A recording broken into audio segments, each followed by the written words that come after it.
What's up, guys? You got your boy Nandro here, back at it with another video. So this video is going to be the concept games for my Satan Reanimator Shadow. Now, really quickly, to go ahead and show you guys the deck one more time, so in case you guys did not get to see it, or in case you just like did not watch the Ninja Building, which you can find a link to in the description of this video. Yeah, this is the deck real quick. Yep, you know, nice and fire, nice and clean. Alright, so let's go ahead and get right on to the games. So I have 4 games for you guys. All four of these games are all pretty interesting. Now, disclaimer, they are, you know, right, I think it's like the day after, like 2 days after nerfs, something like that. So, one of the, if I'm not mistaken, I believe one of these games is versus a non-mana deck or whatever, but the other 3 are. Now, additional disclaimer, I didn't get to play versus Dragon, but this deck does have an interesting time versus Dragon, although most decks of this deck's like kind of like archetype or whatever, they all have interesting games versus Dragon. And I do hope to upload some Dragon games when I get a chance to, however that might take a while because I have other things going on. So without further ado, let's go ahead and get right on to the first game versus Haven. So for Haven right now, it's versus Haven. Most times you're gonna be versus Zeki Baba Haven. Now, if you don't know, Zeki Baba Haven is basically like, you know, the legendary Zeki Baba from last set is actually meta now. They're nice. They're now a nice good 4 amulets they can play with Zeki Baba to again like make it like Haven Nep, except way better because the cards, all 4 cards actually do something and are actually just like generally imposing, as opposed to the whole old school, oh, well, I just get a Mordecai and blow up 2 units. Well, now you can blow up 1 unit and have a giant ward, a 6/6, a 3/5, a 6/6, and you know all this good stuff. Anyway, so now I don't obviously know that he's Zeki Baba or whatever on like on Mulligan. I have to go ahead and just, you know, try to mulligan for what I can. I believe I kept the Orator there. Pretty sure I did. Yeah, I kept the Orator.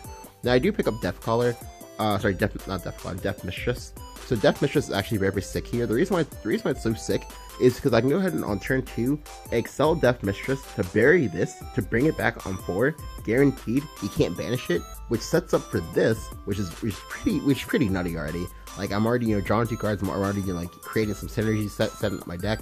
Now here, when he plays the Unicorn Knight, I now know for a fact he's definitely either Zeki Baba or he's Tenko. If he's Tenko, I can still win if I like play Satan into him possibly, or if I just like prevent him from playing up the, or if I just like prevent him from doing what he's doing. Now here, I not only pick up the Mordecai, but I also pick up a second Burial Rite and then the Gloomy Necromancer. So now all I have to do is just find Seradwin and we in business. Because Mordecai should body Haven. Now they might be wondering, but Nandro, how like what if he just banishes it? It's actually, amusingly enough, decently difficult for you to banish the Mordecai if I actually play the Mordecai correctly, or if you make too big of a unit. Now obviously it's Haven, so he's never gonna be able to make too big of a unit. But additionally, if you make too small of a unit, you can get punished for that too. Because if you have to evolve another unit, the unit has to be the unit would have to have less than 4 attack when evolved. And then you would have to have scripture, but that's a lot of questions to be asked right here. So here he plays the Moria, and Moria is good. However, it's also bad because I'm gonna be able to play around it, or rather, sorry, I'm gonna make the plays that let me play around it in the best way possible. So, which is to say, I'm not gonna Burial Rite the Mordecai here. I'm gonna Burial Rite it on 4. The reason I Burial Rite it on 4 is so this way you have 3 creatures. You have very good odds of things working your way. I pick up the Seraphim off the top. I'm like, oh yeah, we Gucci. We about to go for it now. So I go ahead and I do it. Get my Mordecai, get another card draw.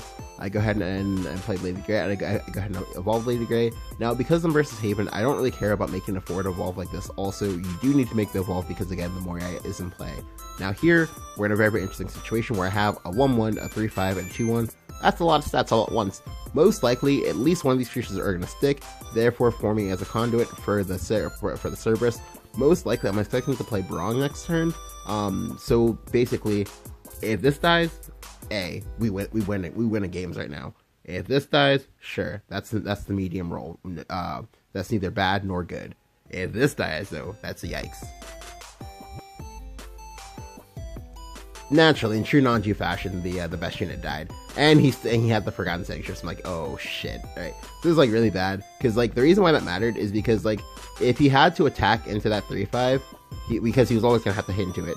If he had to attack into the 3/5, as long as I got the best possible roll, the creature was gonna die for free, and I wouldn't have to sacrifice my Serb. But I have to sacrifice my Serb now. However, the The orator is still there, and now the orator looks like very, very juicy scripture bait. If you burn your scripture now, you can die for it. So I go ahead and I just make the evolve. Now this is good because I have control of the board. He hasn't played enough shadows yet to play his Ektar, so it's really good, and that means that no matter what, next turn I have a very, very free Ceridwen here. He plays Unicorn Spear. He kills off the which one is that? Is that the Coco or is that Mimi? He killed off the Coco, and then like left the Mimi alive. And I'm like, oh, okay, that's interesting. So, like I said before, that gives me a free Ceridwen. I still don't understand why he did that play, unless he has another scripture, or unless he's, I'm not sure why he did that. Yeah, because like you take 1 extra damage for no reason here. And the healing for 1 didn't matter to either one of us, but you taking 1 additional damage did. Anyway, so he plays Assault Priest here. He plays the Assault Priest, he evolves it. That is his last evolve, that's good. Manages to dodge Scripture. Hell, even if I get Scriptured, it's fine.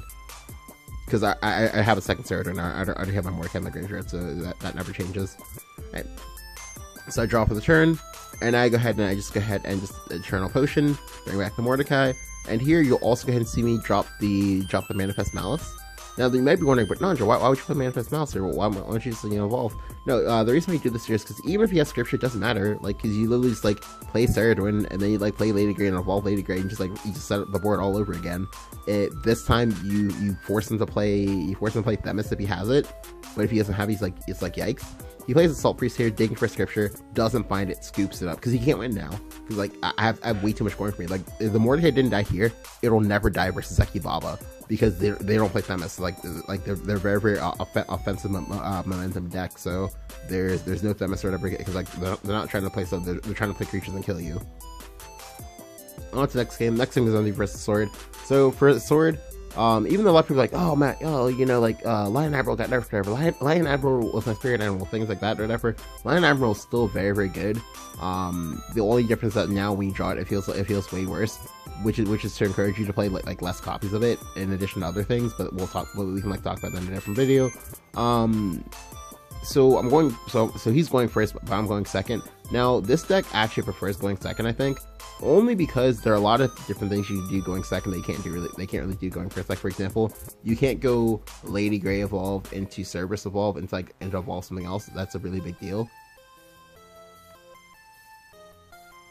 Alright, so I full kept that hand because I know he's gonna have quick later on 1. Literally because I knew he's gonna have because I knew he was gonna have quick later on 1, that's why I full kept his hand.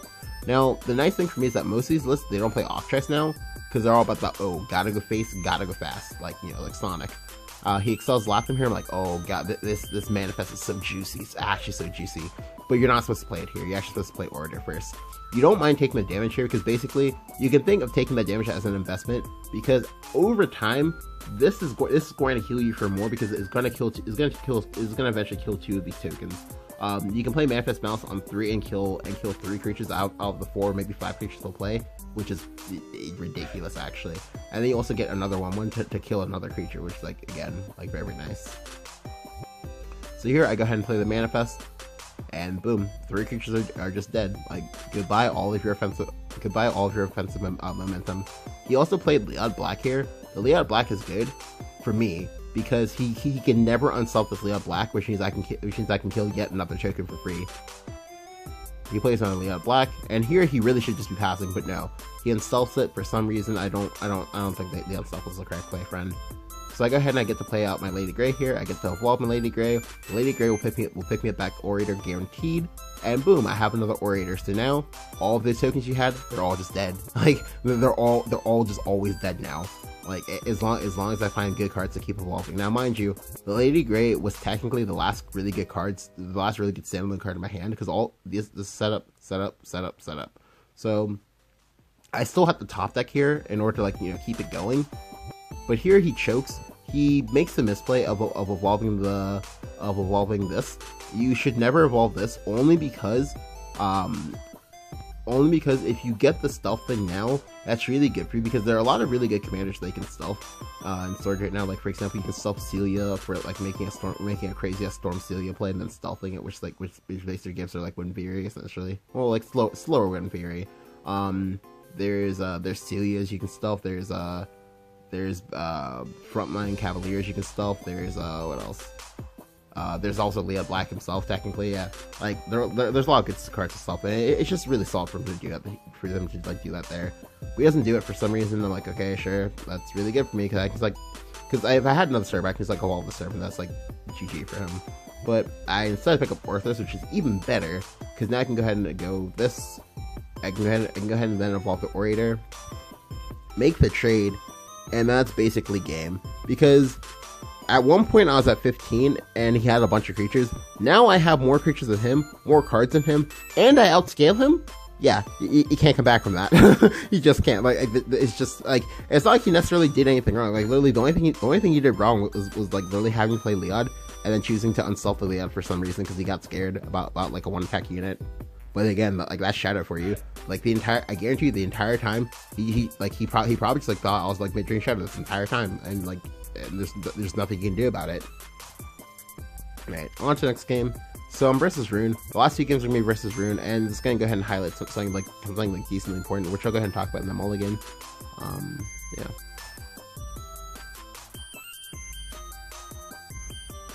Right. So right now, Rune, in my opinion, is one of the scariest decks to mulligan versus, because there's 2/3 really good Rune decks right now. The first one being that of the obvious, Mysteria Rune. Now, Mysteria Rune is obviously like Mysteria Tribal. I'm sorry, I'm just gonna go ahead and call it Mysteria Tribal because that's basically what it is. Where they go ahead and play almost every single good card that says Mysteria on it, or gives you something that says Mysteria on it, or whatever. So then go ahead and at some point play a bunch of 0 costs or whatever, and then play and then kill you with a 20 damage sorcery spell, or like a 15 damage, or like some kind of like giant fireball of death, basically. Giant fireball of death. And then of course there's the other rune, which is that of Burn Rune. Now for the Burn Rune, there's like 2 or 3 different variations I've seen like people like playing, but they all work and they're all like scarily effective. The one that you'll see in particular, which is like the one I like, which is the one where like they play it slower, but their damage is like guaranteed, and they don't really care about any initial damage or whatever, which is out of the shape of just like Mysteria Founder combo, because Mysteria Founder works very, very well with Orichalcum Golem, because each Mysteria Founder you play scales up the potential damage on Orichalcum Golem cells exponentially. Like, you can go from dealing like 6 to 12 to like 15 to like 16, or sorry, to like 20 damage or whatever. It's like ridiculous. Also my math was bad there. It's 6, then 12, then 20 or something like that. Anyway, the point is, it's a lot of damage all at once, and they don't have to do it all. They don't have to do damage all at once. They can do it slowly. They can do it over time. They can do it all at once, and they just like play like decently good creatures. And their win con is a guaranteed shooter because they have Owen, so they have 6 copies of it. So they have a lot of like, so you can't just like hose them out, but it's just like, oh well, let me just go ahead and pray that he never draws Mysteria. Yeah, that doesn't work. So I keep the Death Mistress. I keep Death Mistress only because, 1, I'm going first, so at some point I'm going to be allowed to play it. 2, because I don't know which version he's going to be, this gives you a nice hedge. If he's Mysteria, which is what I'm leaning towards, oh, well, at some point I can just, go ahead and play this and draw 2 cards, because I'm going to go ahead and need the cards. If he's Burn, oh, well, it just means that at some point I just go ahead and like fight him on board. When I start to run out of cards, oh, I play it then, I draw 2 more cards, so I can keep fighting him. And keep digging for heals, because like if he's the Burn one, I need to be able to muscle into the board and just have as much heal as possible, and that I never die. And of course, if he's the other one, like I said, I just need to be able to muscle onto the board, and then but in this case, I need to be able to muscle on the board and actually kill him. Versus like Burn Rune or whatever, we can also play the stall game if need be. Anyway, so he plays Knowledge on 1. Knowledge on 1 doesn't actually tell me anything. The only thing it tells me is that, oh, well, he's Mysterious something, or he's maybe like Satan something. I don't actually know. I get Goblin Leader, which is insane going first. It's less good going second, but it's really, really good going first. Alright, so this turn I have some options. I can Excel Death Mistress, I can go ahead and play Ephemera, but ultimately I decided to go ahead and play Goblin Fighter. Goblin Fighter is a no drawback play. It gets me onto the board, which is important, because again, I don't actually know what version of Rune is. I win the 50-50 and I get the Goblin stack and curve out. The reason why this is important is because now, if you were to play an X3 unit, like for example the Eleanor Gloria there, I can go ahead and double trade into it, kill it, and then go ahead and play Goblin Fighter free of charge. The Goblin Fighter because it's a 2/3. it won't die to Nova Flare, and he has to get rid of Goblin Fighter, which means he'll probably evolve a unit and trade into it. When he evolves that unit, I'll have the information I need. Although obviously I already have the information I need right now because he played Eleanor, so I already know he's not Burn Rune. I already know you already know that's not a thing. If he plays the Greya, sure, that again, I can now just assume that, okay, well, he's like actual like Mysteria, and that's like fine. We can like prepare for that. If he plays another Eleanor, I now know he's probably Satan Rune, and we can go ahead and prepare for that as well. So again, nothing changes. I make the double trades. I go ahead and play the Goblin Fighter, or sorry, Goblin Leader. I'm sorry.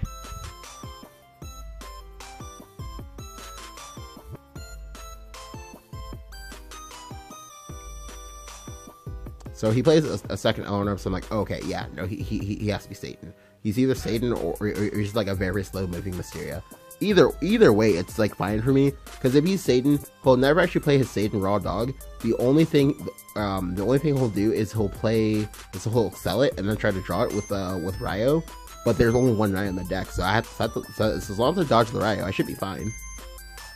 And this is also a game where I'm probably gonna have to play I'm probably gonna have to actually play Satan myself in order to counteract his Satan, as well as just like go over the top of his other cards. So here I do have to play the Cerberus, and I do still evolve the Cerberus.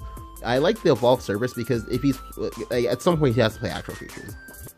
He'll either play actual creatures or he'll play No Flare. If he plays No Flare, the No Flare is good for me because I can go ahead and just draw through my deck. I can draw like 4 cards in one turn, and that's great because I can like dig for like my Mordekais and things like that, which is really important, as you can see, because he has difficulties dealing with Mordecai. So here he plays his third Eleanor Glorious. I'm like, oh my god, are you kidding me?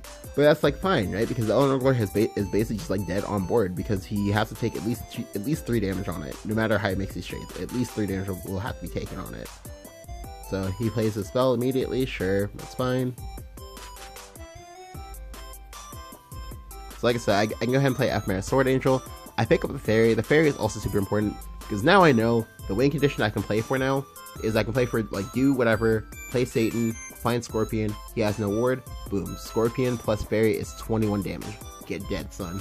Scorpion plus, or sorry, Fairy plus the other Storm guy, the 5/5 Storm guy. That's also a bunch of damage, and that would also set lethal.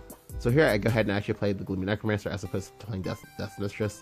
The reason why I'm doing this is because it's because at the time while I was like playing this, I was also deciding, oh well, I can always go and play Death Mistress and try to like do this faster.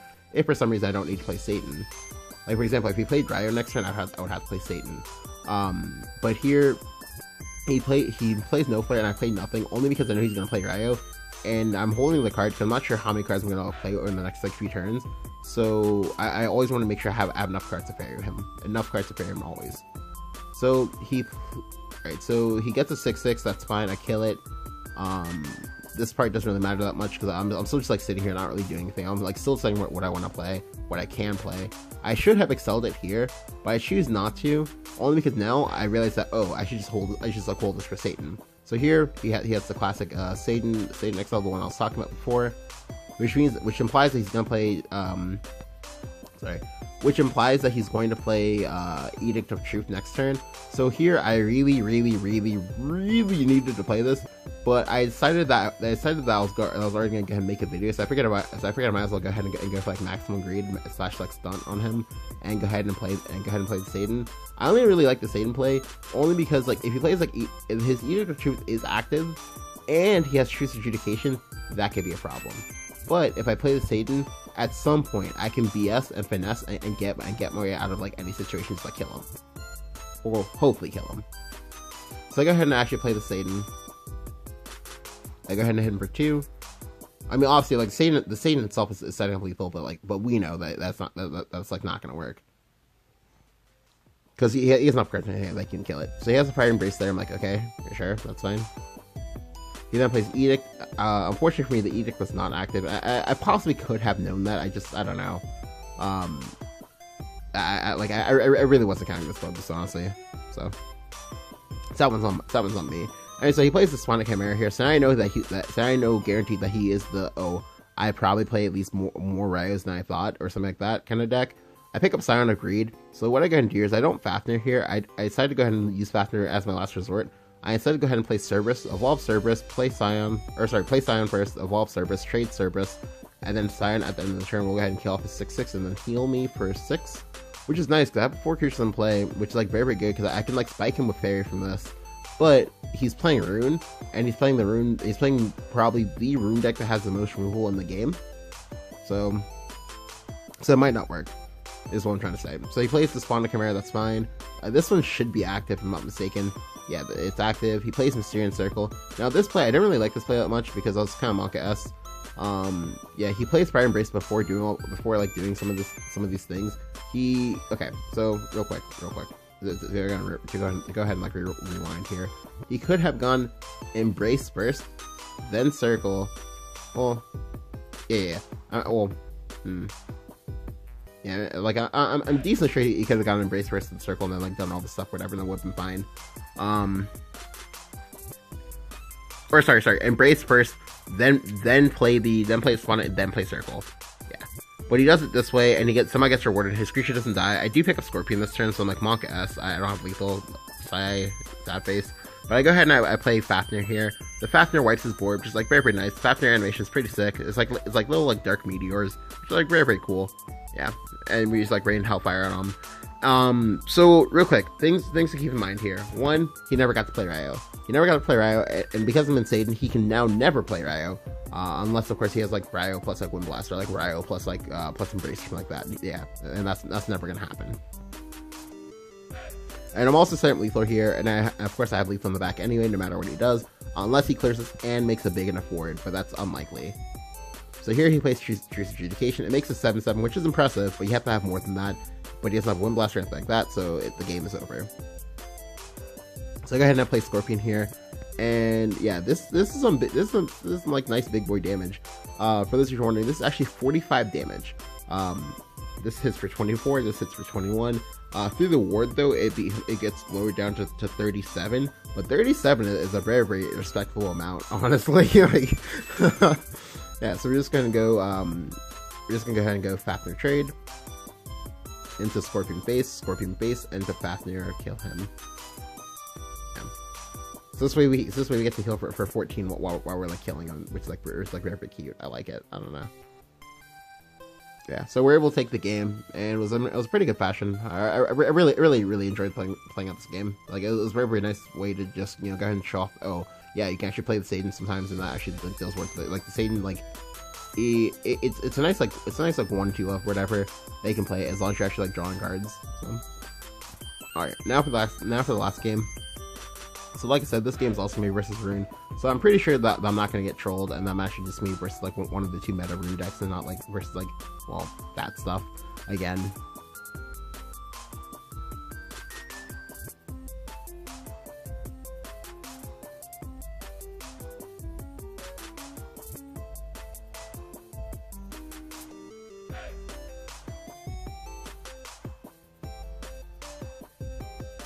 Alright.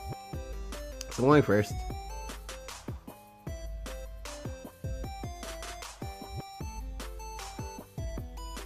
Alright, so because I'm going first, I toss back all of this. Like, the Fairy is nice, but like Fairy is one of those cards, like, if you have it in your hand early, you literally will not want to play it before 10, so there's no point in having your hand early. Because it basically means you have 1 less card for 9 turns, and that's like Monka-S, so you don't want to do that to yourself. The hand I picked up is actually decently good. I have this, that's great. I have this to set up for my Mordecai. I pick up my Death Mistress, which is great because playing Death Mistress is very non-committal. I don't have to like worry about anything if I don't want to, and it gives me information. I don't really care that much about dealing 2 or anything like that, because if he's actually playing Mysteria, this is gonna get Magic Missile. I'm like not gonna get anything from it. It's not gonna matter. But no, I guess wrong, and he's actually playing Burn Rune, which is good because it's good for the video, so I can like show you guys how this matchup works. So I go ahead and actually barrel right my Mordecai. This is really good for me, like actually stupidly good for me. I wasn't expecting to get like this lucky and actually pick up the Mordecai immediately, but I do. That's nice. Also, if you're wondering, playing the creature there is way better than removing his creature. Yes, that means you take 1 extra damage when he plays his 3-mana spell there. However, if he played the 3-mana 2/3 ward that becomes a 4/3 when it eats an Earth Right. That's way worse for you because now you guarantee take 6 for no reason. So this worked out. Like basically, I take 3 to avoid taking 6, basically. So that's great. Oh, also, I prevent him from being able to evolve any creature facing, which is good. So go ahead and trade here. Then I play Ephemeral and have the Ephemeral trade. You might be wondering, but Nandra, why are you doing it this way? Well, I'm literally doing it this way only because this can use to kill off smaller creatures if he's like, I don't know, like playing like some like smaller garbage for some reason. And it also goes face. The going face part might actually matter, so that's like why I held it.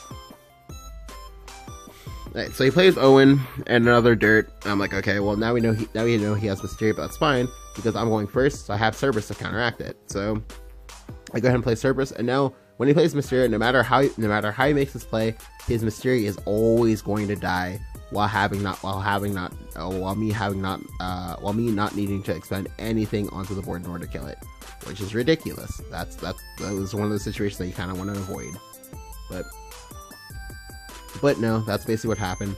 Like I said, I already have my Surgeon in my hand. I already have my I already have my Satan in hand if I need it, but I'm not gonna need it most likely because this is a matchup where you play Satan. This is a matchup where you just like try to heal and just like stall and just like be a dick. Alright, so he evolves it. That's fine. Like I said, he always has to evolve it because he can't just like take 5 for some reason and then like get punished for not evolving it. So I make my trade. I go up to 19. That's great. I play my Ceridron to get my Eternal Potion. I even pick up a Lady Grey, which is great because it means that he can never chip me down. And I have a Mordecai hitting me in the face. Taking 7 to the face is a lot. Like that stuff will do something. It's scary as hell. Like, and most players will usually balk in the face of that. So I know that the second I play this Mordecai, he's always going to have to address it. I can force him to keep addressing it, and that's great. So he plays an Insight. By the way, that was like really bad ordering. You should never do it in that way. Draw last is pretty bad. Like even if you know where the play is, like draw last is just bad. Anyway. So here, I go ahead and play my Eternal Potion, and now I get rewarded for having kept this Manifest Malice in my hand, instead, as opposed to playing up Ephemeral, because now, what I can do is I can go ahead and play the Manifest Malice, hit him in the face for 1, as well as making a 7/7 Mordecai. You might be wondering, but Nandro, why do you have to do it this way? Why can't you just play Goblin Fighter here and just like trade? Well, the reason why you do it this way is because this way, as a 7/7 ward while evoed, your opponent needs to do 14 damage in 1 turn to kill both bodies. Otherwise, you just like never get rid of them. They can't interact with it. But if you can't interact with it, that means you can't play creatures. If you can't play creatures, how are you winning this game when I'm at 19? You're not. So he plays his 3rd Mysteria Magic Founder. I'm like, are you kidding me right now? But that's fine. He plays the 3rd one, so this one I'm expecting to get like Magic Missile or something like that while he like trades into it. I feel like he didn't need to evolve and trade, but he does. To them Witch Snap, and I'm like, okay, sure, that's okay. But I get my Mordecai back, and getting the Mordecai back is very big here. The reason why it's so big is because I have another Evo. For those of you who don't know, when you evolve Mordecai naturally, you do regain the last words of when it dies. You can just get another Mordecai. So if you have enough Evos, you can keep doing it. So here I go ahead and play Goblin Fighter. He puts me with Goblin Leader, which is great. I go ahead and evolve my ward, smack him in the face for 7 again. I then go ahead and play both my Goblin Leader and my Lady Grey. I play Lady Grey because if he has to get rid of this, most likely because he just burned a Witch Snap, we'll have to like get rid of it with like something like that's like bizarre and silly that's like probably like nonsensical, just like doesn't matter. Such as like, for example, he'll probably have to like get rid of it with, like the ideal way for him to like get rid of it is for him to like play like, I don't know, like maybe like Staff of Whirlwinds plus Expel, but if you do that, I still have a Mordecai, and that's like the issue. Because like, yeah, because if you play Staff of Whirlwinds, I take 4, but I still have a Mordecai. You can ward up, and that's pretty good for you. But if you do, you don't know like what I have in my hand. Like, do I have like Orthros and things like that? But here, my opponent does misplay. The correct play was for him to, well, you're about to see. The correct play was for him to actually Witch Snap my creature, then Witch Snap my creature, play Sigil, then go ahead and Excel Cum Golem, and then try to kill me that way. Because it was a small chance, but the odds were, I think, in his favor. I'm not sure exactly for sure, but I think they were in his favor. Yeah, so he loses there. And we're able to take that, and it feels great, man. Like, making the plays, even though he had 3 Mysterias, even though he had 3 Mysteria Founder, he didn't have enough Sigils, which is like the issue. If he had more sigils, there was a much greater chance I could lose. But we got lucky there because like by playing the Mordecai, we basically took pressure off. We took massive pressure off our face and basically forced him to play the game that we wanted him to play. Like, because if you ever have to trade in a Mordecai or whatever and you don't kill it, you lose that game. Like there's almost no way that you somehow win that game. But that's basically what happened there, and he got bodied for it. But yeah. If you guys enjoyed the video, go ahead and leave a like. Go ahead and hit the subscribe button if you guys feeling like it. Thank you guys for watching, and I'll